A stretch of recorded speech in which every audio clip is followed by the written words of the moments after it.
No, it just doesn't work. The candle will not stay lit, no matter what you do. This particular candle refuses to stay lit. So I think we're just going to have a different candle before we do any more creepy. Oh, there's somebody here right now looking in. Okay, we'll go ahead with Creepy Cheapies here at the Library of Horror Hotel, where it's time to once again explore and examine and show our appreciation for the fine art of monsters, specifically rubber monster masks. Today's monstrosity comes to us from the creeps at Zagone Studios. Been in business forever. Back in the 70s and 80s, they were called Be Something Studios. You may remember, or you may not, but they were, whether you remember it or whether you don't. Today they're called Zagone Studios. And let's just roll right along here with this horrible monster called, I kid you not, Nightmare on North Avenue. Wow, no, that's his name. Nightmare on North Avenue. See, it's sort of a joke on, sort of a spoof, sort of a humorous take on Nightmare on Elm Street, but this is Nightmare on North Avenue. Now, why is he called that? Well, Zagone Studios happens to have a studio, happens to have a, a workplace located on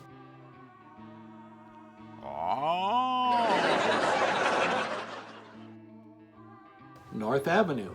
And if this guy looks familiar to you, well, he could be a relative of yours that you're thinking of, or it could be simply the fact that many years ago, this was out under another name, Nightmare on Belmont Avenue, because at that time, Be Something Studios had a shop on Belmont Avenue, and so the monster had to change with the times. He had no choice, But why is he not still Nightmare on Belmont Avenue, other than the change, the move to the company? He's painted differently too. Nightmare on Belmont was sort of yellow looking and looked like bones. Looked like a skull. The Nightmare on North Avenue, which, believe it or not, I like better. I like the new version better. This one is painted a weird gray color, which is very non-committal as far as exactly what kind of creature he might be. He's something made out of strangely shaped, weirdly grown and formed bones, I think. And by the way, if you wonder, how do you know that's a Zagone mask? Only the people at Zagone are crazy enough to try to get something like this out of a mold. If you've ever worked with molds for making masks, you might know how tricky it is when you have long appendages that you have to fill with latex and pull out of a mold. Look at this thing! So much work in it! So much work in getting one casting out of the molds. It's certainly worth its price tag of dollars. What? Yeah. No, I gave the price. I said you sell for around dollars. All right, you got me. He demands an explanation, so what are you going to do? He's pretty scary. The prices are all over the place with this guy. I've seen him, no kidding, anywhere from $40 to $80.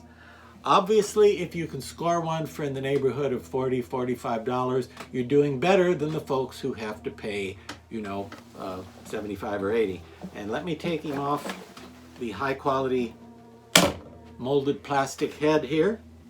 They say you should always keep a clear head. I keep mine inside this mask. Look at these things. Blech. How great is that? Imagine if you could hook up little servo motors or some sort of little mechanisms to keep those, sort of moving.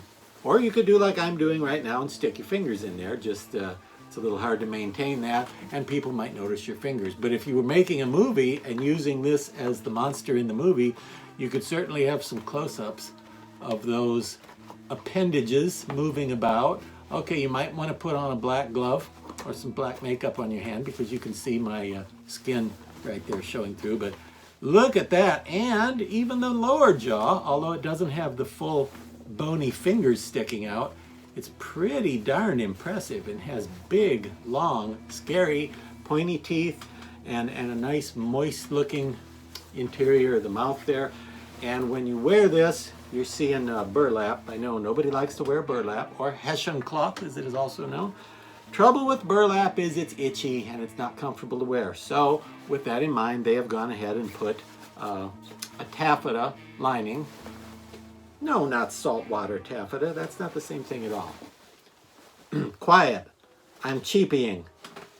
They have put a taffeta lining in there for comfort so that you don't have the itchy, potentially itchy for a lot of people, burlap up against your head. And because the black, it gives you better coverage. It gives you fuller coverage because, I don't know if you can tell, but you can a little bit see through the burlap where it's woven. You can kind of see. So with the black fabric in there, it just all falls into shadow and has this great shadowy, spooky black look, and you can't tell what's going on underneath his hood. Now, costumes, of course, all you could really wear with this is a black burlap robe. Really, it's not going to look at all good with like an extreme sports model, calendar model girl kind of outfit. Not going to look good like that. Not going to look good with a Santa Claus suit. No. Not going to look good with a futuristic robot costume. Nope. Not going to look good with a pirate outfit. Nope. You got to have something made of burlap. Now, Zagone, last time I checked, they did sell they called it rotting gown, I think, that's made of the same stuff. And if you can't find one of those, maybe your local fabric shop, if you have one, like Joann's or something like that. Yeah, maybe they have some black burlap and you could make a cloak or a robe or something for yourself to go with it, because that's really what it calls for, is more burlap. I know the candle's not lit. Anyway, that's all I have to say about the horrifying nightmare on North Avenue. Add one to the haunted house, and well, if you figure out how to utilize some sort of motorized devices to make his little face fingers move independently, send me a video. Thank you, and drive safely.